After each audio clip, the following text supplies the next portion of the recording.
No dia 20 de abril de 2014, o antipapa Francisco enviou uma mensagem a Abuna Matias, o cismático patriarca da seita ortodoxa etíope.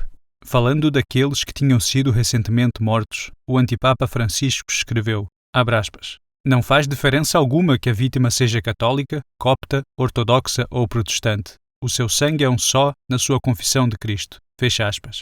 Segundo o antipapa Francisco, abre aspas, não faz diferença alguma se alguém é católico, protestante ou ortodoxo, entre aspas. Isto é, obviamente, mais heresia patente proferida pelo antipapa.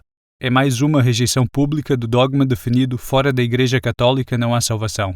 Um dogma que foi definido inúmeras vezes. É também uma rejeição pública do dogma declarado pelo Papa Eugênio IV no Concílio de Florença que, abre aspas, ninguém, por mais esmolas que dê, ainda que derrame seu sangue pelo nome de Cristo, pode salvar-se se não permanecer no seio e na unidade da Igreja Católica. Fecha aspas. Segundo a Igreja Católica, faz toda a diferença se alguém é católico, protestante ou ortodoxo, entre aspas, cismático.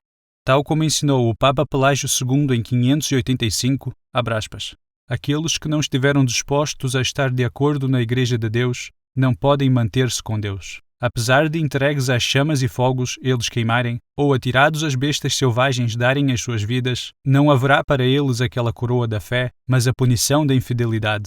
Não um resultado glorioso de virtude religiosa, mas a ruína do desespero. Tal pessoa pode ser morta, mas não pode ser coroada. Fecha aspas. Isto é o que pessoas que professam a verdadeira fé sustentam e ensinam. Para o herege antipapa Francisco, no entanto, não faz diferença alguma se uma pessoa crê ou não no ensinamento católico, se aceita ou não o papado, etc. Isso é porque ele não é católico. Para compreender o quão maligna é a sua declaração herética, considere o seguinte. Francisco está a ensinar que não faz diferença alguma se uma determinada pessoa derrama seu sangue pela fé católica, a verdadeira fé, ou se é um protestante que crê que o papado é maligno e que a Eucaristia é idólatra e morre por essa versão de, abre aspas, cristianismo. Não, o sangue derramado por hereges, os quais negam e pervertem a verdadeira fé, não é o mesmo que o sangue derramado pelos verdadeiros fiéis. Hereges podem ser extremamente dedicados às suas heresias, até ao ponto de estarem dispostos a derramar o seu sangue por elas, e isso não lhes valerá de nada. É por isso que o falso ensinamento de Francisco acerca deste assunto é uma heresia horrível e uma blasfémia. A declaração de Francisco prova, uma vez mais, o que já antes tinha sido firmemente estabelecido. Ele sustenta que a fé católica não tem sentido. A sua afirmação é também prova infalível adicional de que ele não é o Papa, mas um antipapa não católico e manifestamente herético. A sua declaração também demonstra uma vez mais que ele não professa a fé católica, mas uma falsa fé. Somente aqueles que professam a verdadeira fé podem ser considerados membros da Igreja Católica.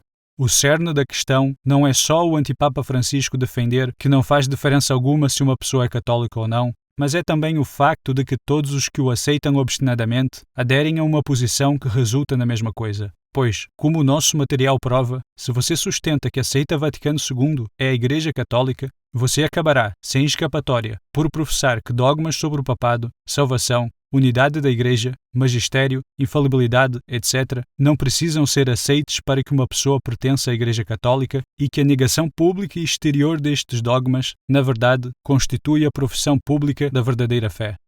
É por isso que os assim chamados tradicionalistas, que pensam que estão a lutar por aspectos da tradição dentro da seita Vaticano II, enquanto reconhecem os antipapas pós-Vaticano II, estão bastante iludidos. Os seus esforços são vãos.